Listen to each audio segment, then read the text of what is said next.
Täna on tulnud siia valitsuse esindushoonesse endised peaministrid, kes tulla said. Praegune peaminister Kristen Michal võtab neid vastu ja meie uurisime endistelt peaministritelt, mida nad soovitavad Kristen Michalil teha olukorras, kus tal on vähemusvalitsus ja tema enda toetus on rekordmadalal.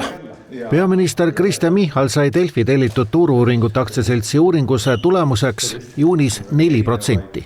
Nii palju inimesi soovib teda näha peaministrina. Reformierakonna toetus oli 12%. Vähemusvalitsuses ma küll ei arva, et midagi keerulist on, sest on olnud ka varemaid palju keerulisemaid oludes on ja ma arvan, et tema peaks ikka praegu tegema riigi rahandust korda, enne kui ta amet üle annab. Mida selleks teha annab? Me teame seda, kuskilt hakkab haridus, kultuur, tervishoid, kõik. Aga me oleme olukorras, me peame igaüks natuke panustama. 3%, seda ei ole ju palju. Ja kui me teeme seda niimoodi, siis tegelikult ongi, meil on rahandus korras väga kiiresti. Miks mitte? Ja see peab algama valitsuse liikmete palkadest, väike asi. 3% maha? No võib-olla mõni võib rohkem teha, ma umbes kujutan seda ette. 6 peaministrist oli täna ruumis reformierakondlastest 4, aga nendest kõik ei kippunud jagama Kristen Michalile õpetussõnu.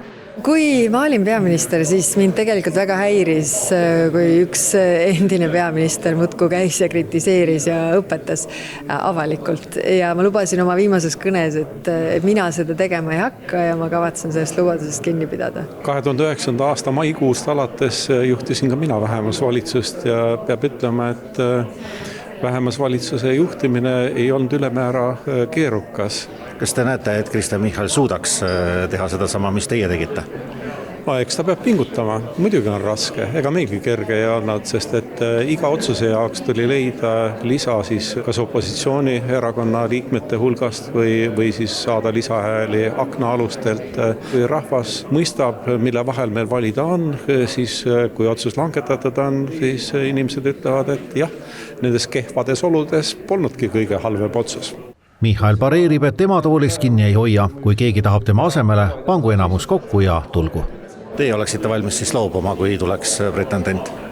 No ma ütleks nii, et kui keegi paneb enamuse kokku ja asendab vähemuse, siis on ju loogiline, et enamus valitseb. Tänagi on see enamuse vastutus juba opositsiooni käes, aga mulle tundub, et sealt tahetakse mugavalt teha kriitikat, ei enamat.